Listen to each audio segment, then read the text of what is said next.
In this video we want to talk about entrepreneurship and look at the forces that bring products into the market.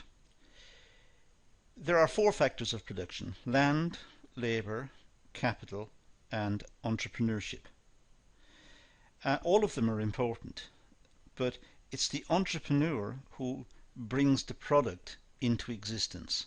Without the entrepreneur we would not have new products. So all processed products have to be created. They don't just exist. Companies don't just make products, they have to be brought into existence. Someone has to think about the problem that the customers have in solving something and devise a product to meet that need. So the products have to be imagined by someone who then puts them on the market, gets them made, puts them on the market. These are the entrepreneurs. In return, they're paid a profit. In fact, entrepreneurs may be motivated by many factors, not just profits. They may be motivated by self-esteem, by the challenge of doing the task, the challenge of coming up with a product and solving a need. So the entrepreneurs are the ones who make the products that we use. Now in this video I'm just going to run lightly across entrepreneurship. The concept of entrepreneurship and the nature of entrepreneurship will be explored more fully in other videos. But just want to give a feeling for what entrepreneurship's about in this particular video. So it's not going to go too deeply into any of those areas. Let's start by talking about the entrepreneur. And let's take one famous entrepreneur and just focus on, it's a him, so let's focus on him for a few moments. You'll recognize this picture hopefully as Bill Gates. It was Bill Gates who set up Microsoft. It's Bill Gates who in a sense has changed the world. Bill Gates is one of the most famous entrepreneurs probably that has ever lived. Now Bill Gates must have had imagination. There must have been a period in his life when he did not think about computers, did not think about software, did not think about operating systems. Bill Gates may have other interests. He may have been interested in football or swimming, or we know he was interested in law. But what he had was imagination, and he became more and more intrigued with solving a problem. And when the problem was solved, then the problem was viable commercially. And that goes on to become Microsoft as we know it today. But this all started in Bill Gates' head. So it was his imagination that brought about these products. And without his imagination, well, perhaps someone else would have done it, but otherwise perhaps we would not be living in the world we're living in today. So his imagination gave him a business idea.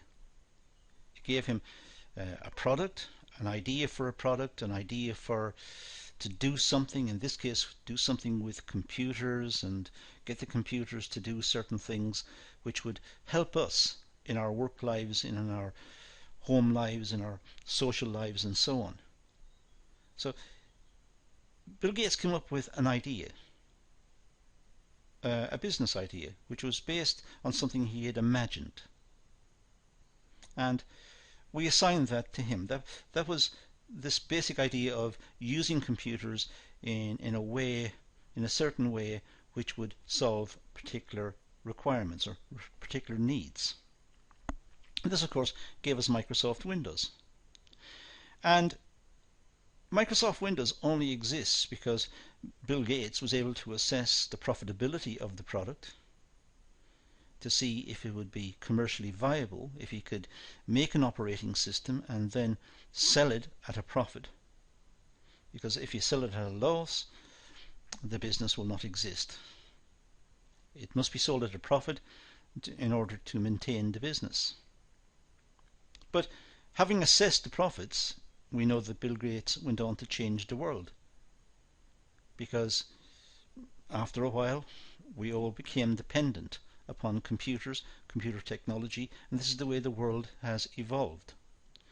He, by the way, became the richest person in the world.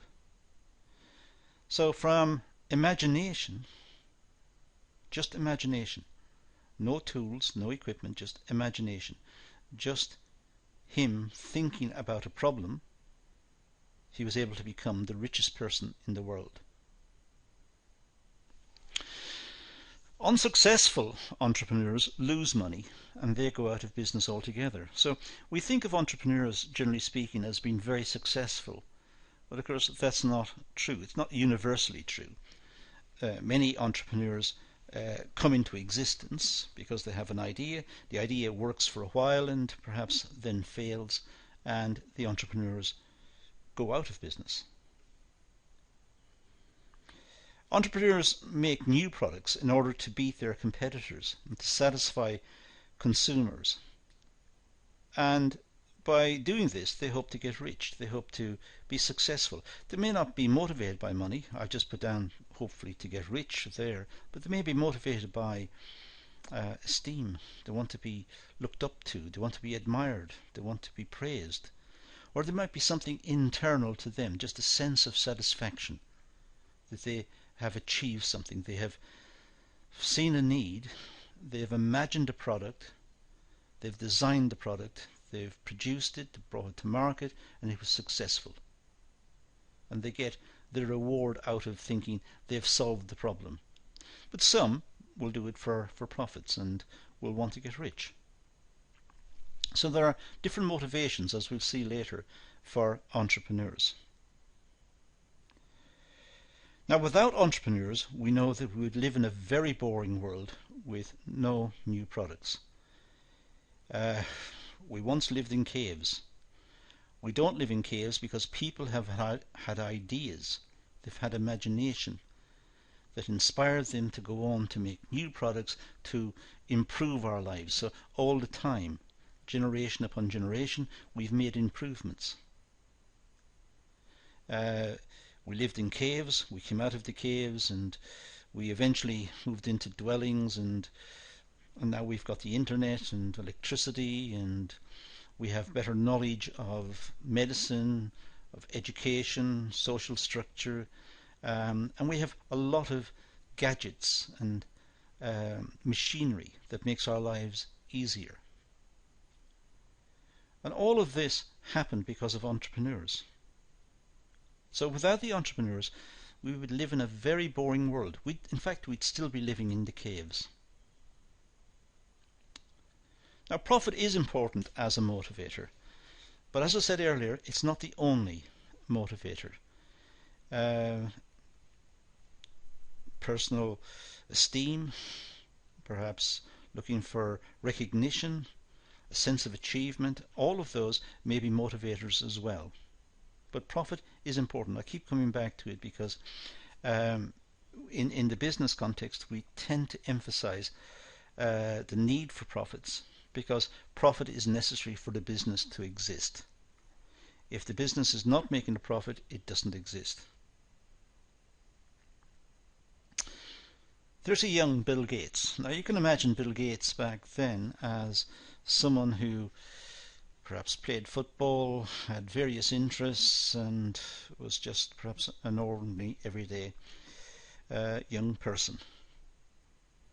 But Bill Gates, like most people, grew, developed, matured. In a sense, Bill Gates evolved, and he evolved into Bill Gates, as we know Bill Gates today.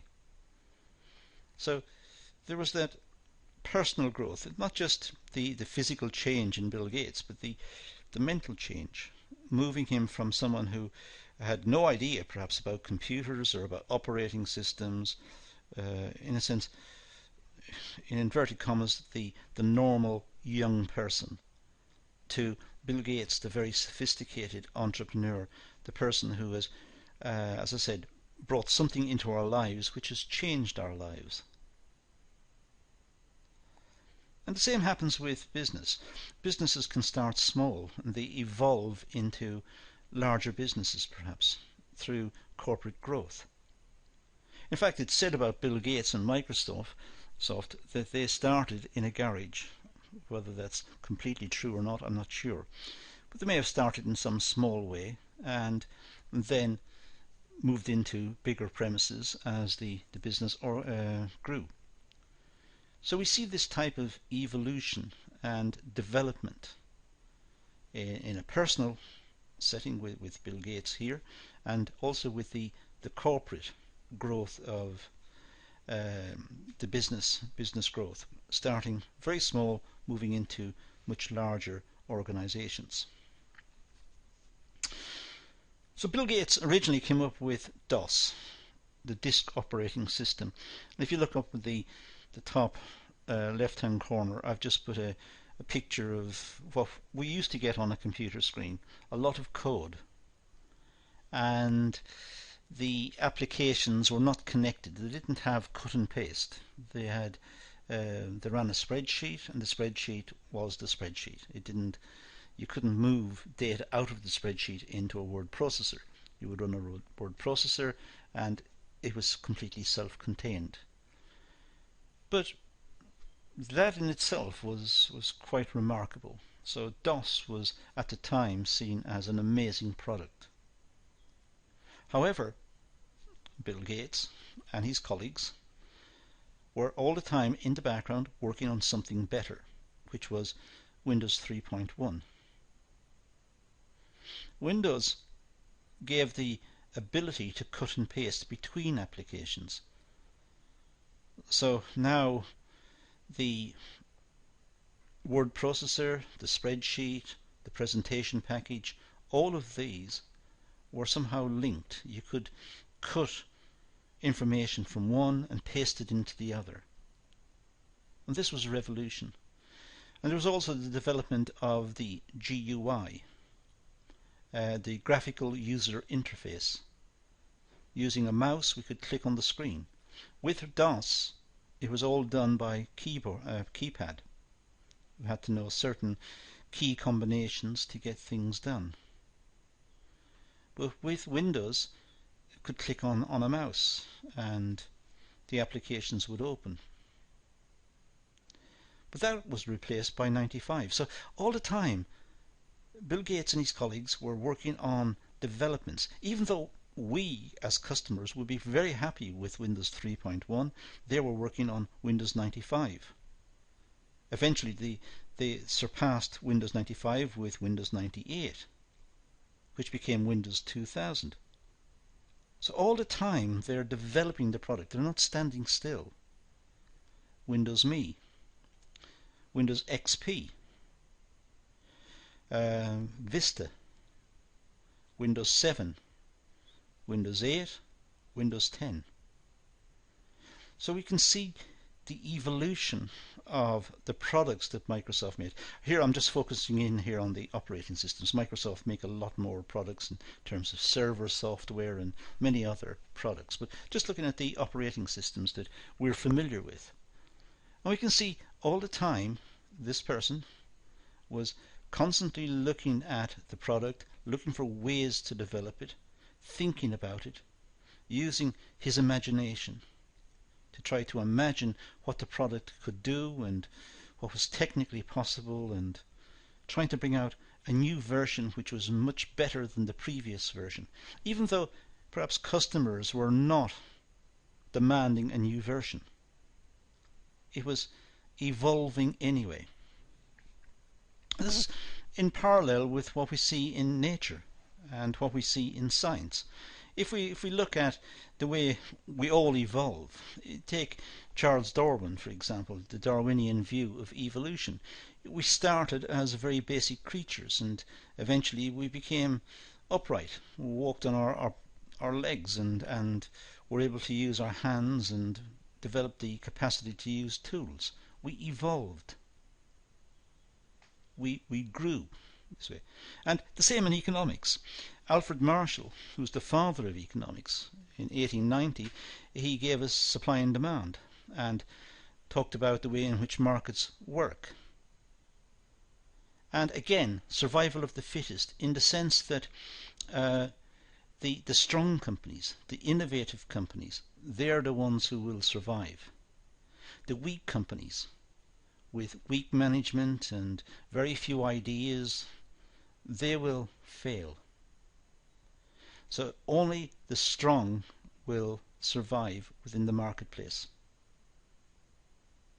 We can't always tell who's going to be strong from the early days, or just simply by looking in on the organization. For example, if we go back to Microsoft for a moment, there's the early team. You can see Bill Gates on the bottom left. Now, would you invest in these people?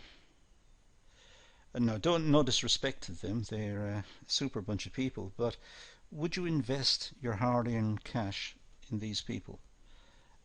Probably not. They don't look like they're going to become major entrepreneurs and major business people, and people who are going to go on to change, essentially change the world. But they don't look it. And I think, no disrespect to them, but that's the picture there. But in truth, these are the most talented people that we've probably, one of the groups of most talented people that the world has ever seen. I know there are others, Steve Jobs from Apple and many other people, but this lot are certainly one of the major groupings that has gone on to change the world.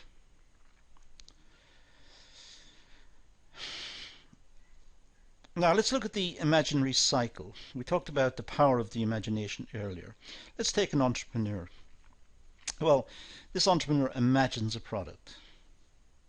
So it doesn't have to be an operating system for a computer. It could be part of a car, or part of a machine, or some item for the home, some product. This entrepreneur thinks they've got a product in mind.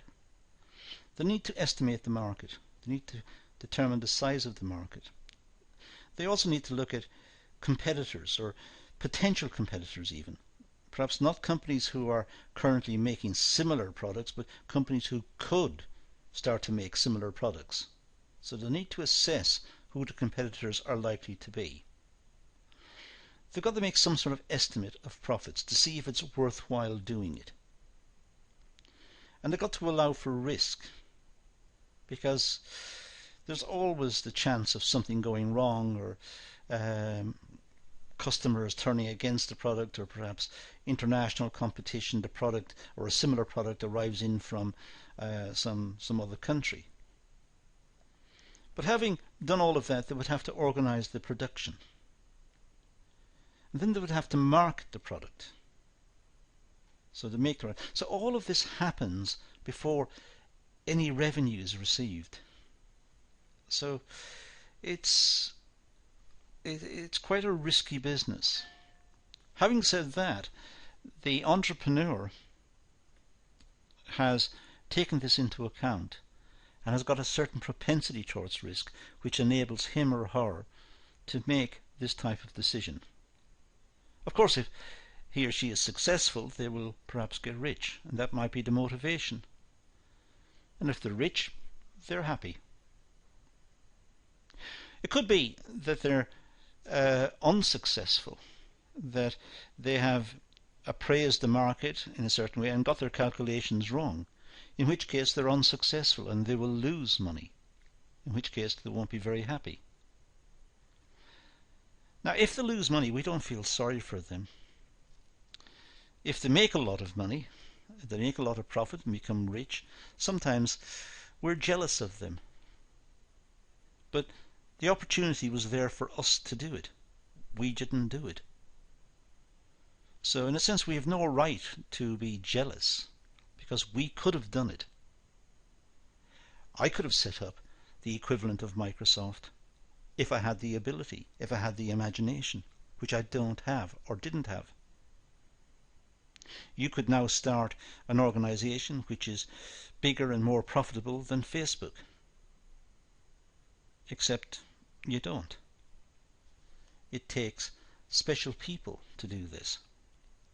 You might be a special person looking at a particular product, looking at a particular business in a particular area. So you are still an entrepreneur.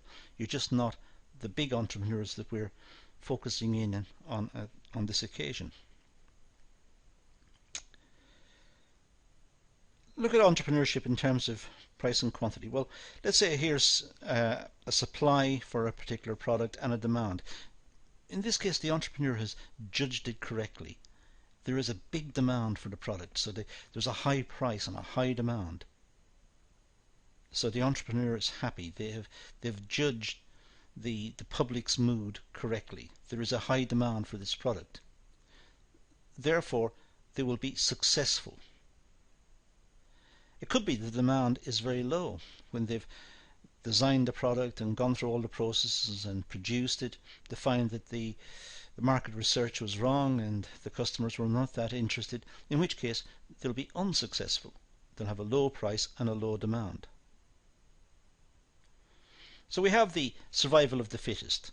We have the best companies fitting in with this concept of the survival of the fittest. The best companies are the ones who survive, the ones who generate most revenue, the ones who can control their cost and have the most innovative product. The least successful will go out of business.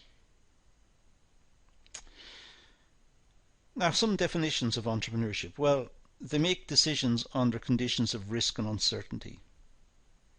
Well, uncertainty is unknowable in the sense that we don't know the future. It's uncertain. We have no probability as to what's going to happen. We have no indication of what's going to happen. It's uncertain. With risk, we have some sort of probability associated with the outcomes. We're 50% sure this will happen, we're 20% sure it will happen, or we have some sort of probability. With uncertainty, we have simply no idea. So entrepreneurs are making decisions which will take a lot of effort, time, and perhaps resources, and they have no clear indication as to whether they're going to be successful or not. So they do engage in risk and uncertainty. Bill Gates, in developing Microsoft, committed a lot of time and energy to the development of the project. And perhaps if it had failed, he would have lost all of that time and effort and resource. Entrepreneurs are creative and have flexible imaginations. They're very creative people. They're making something out of nothing almost. They're coming up with an idea that everyone else has missed. Everyone else has not thought about. It's original, it's different, it's creative. And it's very flexible. They can adjust the idea and tweak it, modify it, until it precisely matches customer requirements. They are what one writer said, they are alert to business opportunities. Whereas most people are not alert to business opportunities. Most people take the business world as it is. We understand what products are being made. We're happy to buy the products that are put in front of us.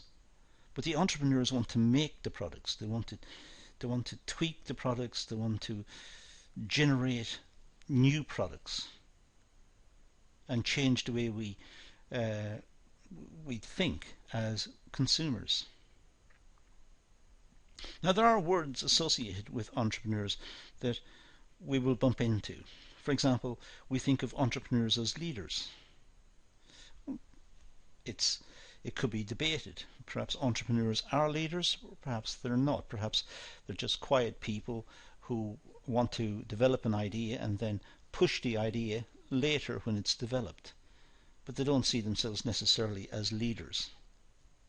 Perhaps that's more managerial. We'll talk about the difference between management and entrepreneurship later. Innovation is also mentioned in the context of entrepreneurship, and we'll talk about that in a while as well. Invention. They invent something. They come up with a new process, a new way of doing something, a new piece of equipment. They invent something. They certainly are motivated. They're very interested in what they're doing. And they're looking to change situations. They're looking to change the way we live, looking to change the way work is conducted. They are entrepreneurial in the sense that they want to make changes to the world. So these words we tend to associate with the entrepreneur. Now, the entrepreneur, as I said, is flexible and dynamic.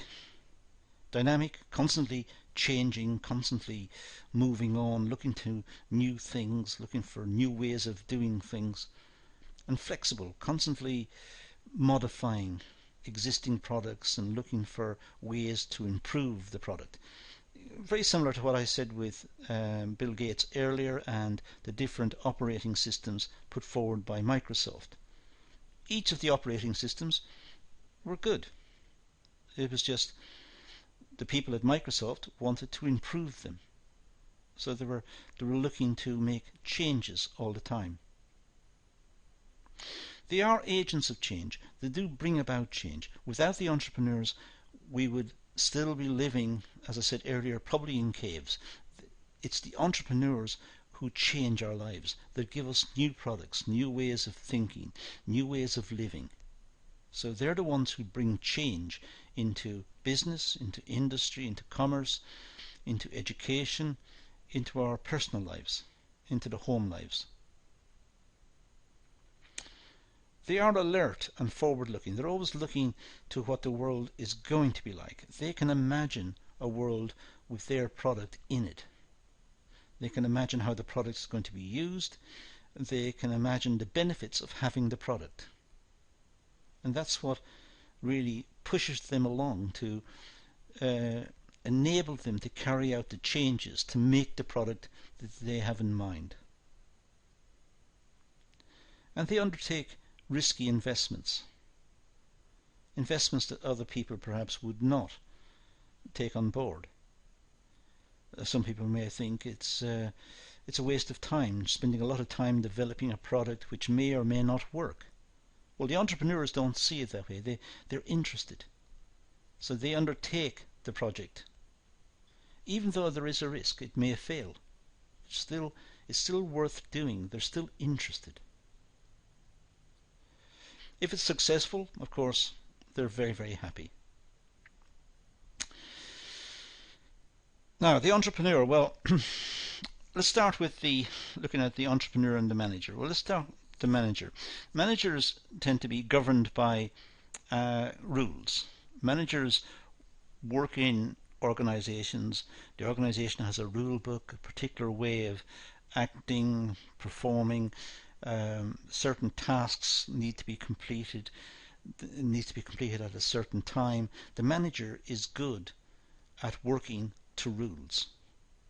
So the manager is not being creative. The manager is different, therefore, to the entrepreneur. The manager is governed and constrained by the rules. The manager is trying to complete the process. It's looking at the processes that need to be undertaken and trying to complete those on time and to good quality. It's essential work. It must be done. It takes a good manager to do it. But the managers are not entrepreneurial. They are working according to the constraints of the activity they're engaged in. Managers tend to be professional, and they have a career in mind. They like to have a salary. They like to have promotion. They're professional. They go about their work in a professional manner. All desirable attributes for the business when the business is established. But the product or the service they're working with is the product of entrepreneurship. It's the entrepreneur who has developed the product. Having developed the product, it's in a sense handed over to the manager to make the product, deliver the product, and ensure that the business is run efficiently, cost effectively, and professionally. So the manager is different to the entrepreneur. Now the question is, well, can a company be entrepreneurial? Well, the answer is entrepreneurs are creative. Therefore, people are creative, not companies. So, companies are not entrepreneurial. Companies may promote entrepreneurial thinking. Sometimes we think of companies, say, like Apple, who come up with a lot of products that people desire. And we think of Apple as an entrepreneurial company. In fact, it's the people within Apple who are entrepreneurial. Apple facilitates that type of thinking. It tolerates entrepreneurs. It enables them to have the environment in which they can be creative. But Apple itself is a company. And in a sense, as a company, it's a legal entity. So it can't be entrepreneurial. It's the people within the company that are entrepreneurial. So companies cannot be entrepreneurial. Bill Gates is creative. Microsoft is not creative. Microsoft is a company. It may not be just Bill Gates, it may be a whole team of people within Microsoft, and it's more likely the case that it's a whole team of people, some of them with big ideas, some of them with little ideas, but all of them contributing towards the products, all of them having meetings and talking about ways in which they can bring their ideas to bear on the product. They are the creative ones. They are the entrepreneurs, not Microsoft. But Microsoft can facilitate them. Microsoft can perhaps take on the risk associated with their thinking. It can enable them to have the opportunity to think of ideas and put the ideas into practice. So in that sense, we think of Microsoft or Apple as entrepreneurial. But really it's the people within the organizations that are the true entrepreneurs. Can a group of people be entrepreneurial? Well, the entrepreneur is creative, and therefore it's an individual who's creative, not the group. So groups can't be entrepreneurial. It's people who are individuals who are entrepreneurial. The groups may facilitate entrepreneurial thinking. They may chat as a team and brainstorm some ideas and think about new ideas and spark each other off. But it's the people within the team who are entrepreneurial, not the team or the group itself. So the groups may meet to refine the idea, but the idea itself is individualistic. And therefore groups or teams cannot be entrepreneurial. Now, a group of workers may decide to market a new product, but the original idea for the product usually comes from the imagination of one of them. One of them usually comes up with the idea. Now let's look at the entrepreneur in the macroeconomy. The overall economy.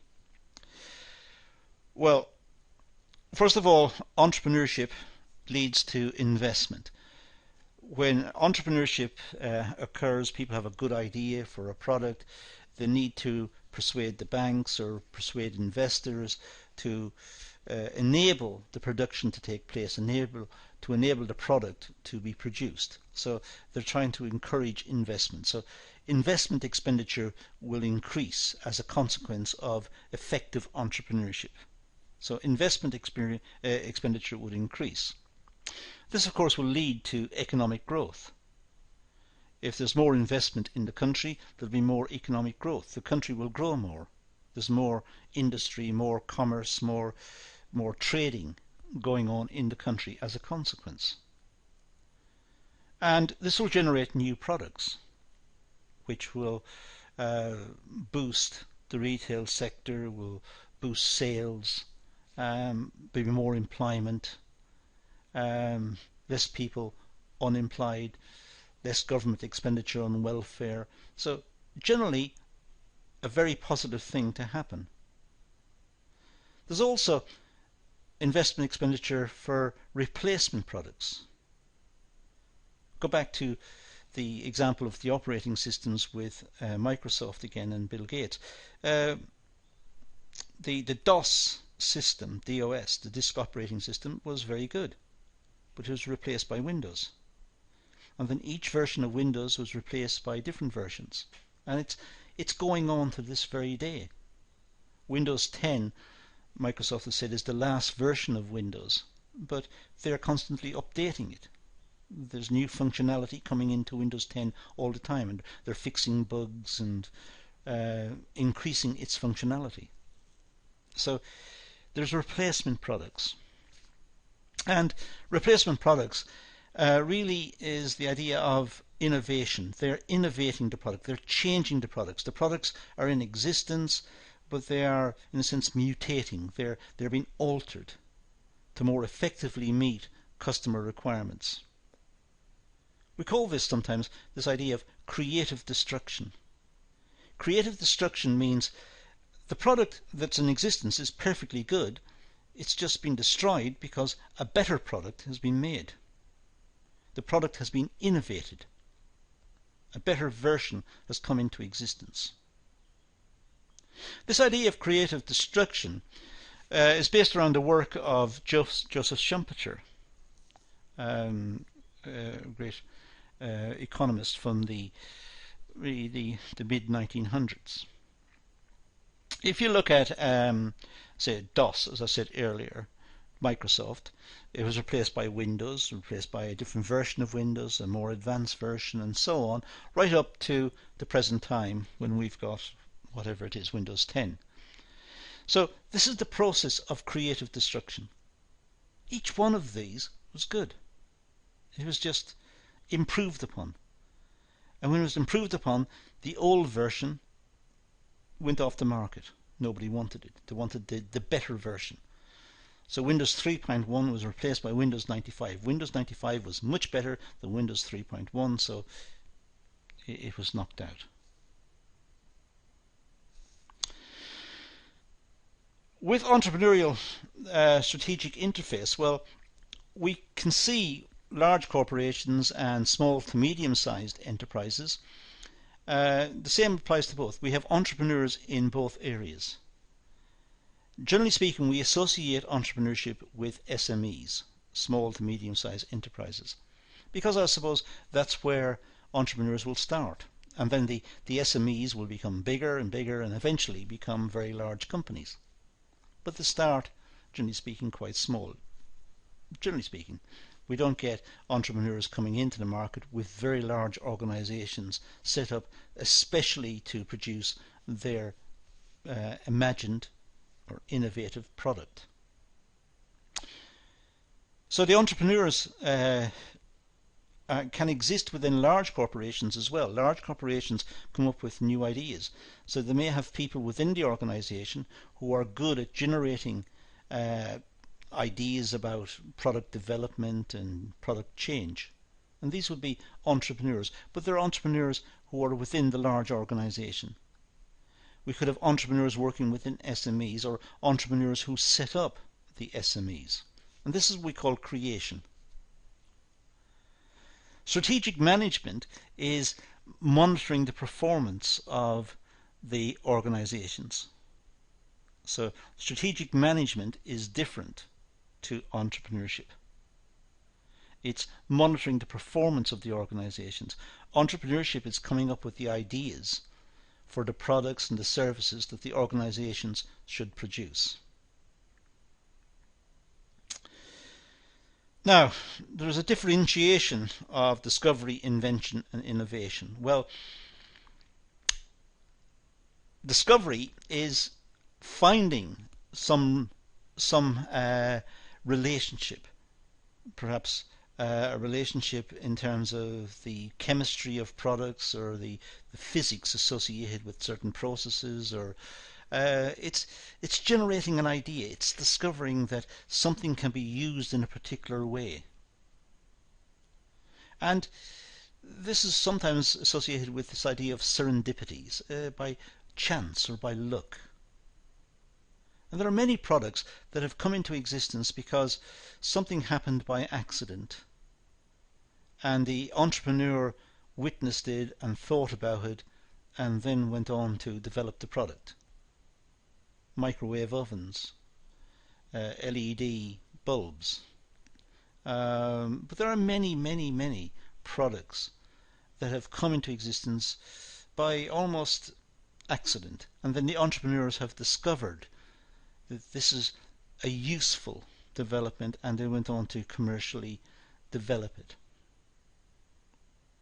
There's also invention. Sometimes people set out to invent something, new. They think about, wouldn't it be good if a certain product existed? Well, the product doesn't exist, so they've got to invent it. And that's creativity, that's invention.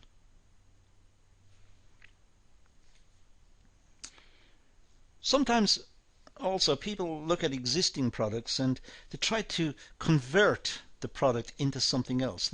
They look at the product, they think about it, they change certain aspects of the product, certain attributes of the product, and modify it, and it's innovation. It's looking at an existing product and developing something from it. It may not actually use any part of the original product. The original product might just inspire something new. And of course, at the end, they must protect what they've got. At the end, it's a new idea and the entrepreneurs protect it. Take, for example, someone who comes up with an idea of a radio that has no battery. It's just a wind-up radio. Now, on the face of it, this sounds utterly ridiculous. Now we know that it does exist. But if you just think about it, if someone goes to the bank to raise a loan to set up a business to make a radio that has no battery, a wind-up radio, it doesn't sound like a very good idea. It doesn't sound like a very commercial idea. But it does exist. It has been made. And then, when we think about it, there was an enormous market. Many parts of Africa do not have electricity pylons and electricity supply, but the people want to get the news or the weather, or they want to get entertainment, or they want to have some sort of contact. A wind-up radio, what a brilliant idea. Not just Africa, many parts of the world. And the technology can then be developed into developing light, wind-up torches, wind-up lights. So the idea is not just for a radio, it could be for many different situations. And what a brilliant idea for a situation where there is no electricity, and if you're using a radio with a battery and the battery wears out or runs out, you can't just pop into the shop and buy a new one. You might be miles from anywhere. A wind-up radio, that's a really good idea. And that was the brainchild of Trevor Bayliss. Turns out, an excellent idea. An absolutely wonderful product that has a lot of meaning in certain parts of the world, and a lot of utility in certain parts of the world. So entrepreneurial motivation, we talked about it at the start. We said it was linked to profits, and we'll stick with that. People do set up businesses in the hope to generate profits and get rich, but they also set up businesses for other reasons, and different people will be motivated in different ways. Some people might want to have esteem. They might want recognition and praise and be admired for what they've done. They want to have a strong reputation, and they want to be famous. Some want the challenge of making the product. It's complicated, perhaps, the product, and they want a challenge in being able to do it. And they want to feel the satisfaction when they've done it, when they've made the product, to feel happy that they did it. But they also want to have the freedom. They don't want to work in an office. They don't want to be a manager. They don't want to be constrained. They want to have the freedom of being able to develop and work freely. And out of all of this, we get the product. So, there are some sources that looked at throughout this, but that's all we're going to deal with in this video. It's been quite a long video. Don't suggest you look ahead all at once. Perhaps go back over it a couple of times. A lot of ideas in here about entrepreneurship, but it's just a very basic video at the same time, one introducing some concepts related to entrepreneurship. As I said at the start, these will be developed in much more detail in other videos on the course. But that's all we're going to deal with here, so let's leave it at that and say thank you for watching.